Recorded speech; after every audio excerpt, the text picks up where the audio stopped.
Είμαι ο Άγγελος. Είμαι η Σάρατη. Είμαι ο Γιάννης.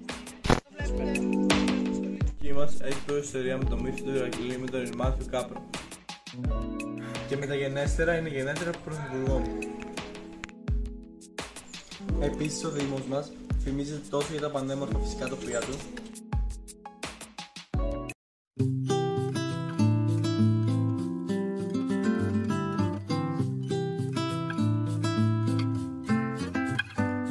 όσο για τα τεχνητά τοπία και θρησκευτικά μνημεία του.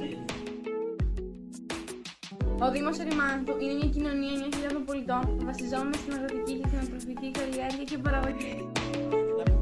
Ωστόσο, κάθε χρόνο αντιμετωπίζουμε προβλήματα στην εξαγωγή των προϊόντων μας λόγω της χρονοβόρας και πολυδάπανης μεταβατικής διαδικασίας.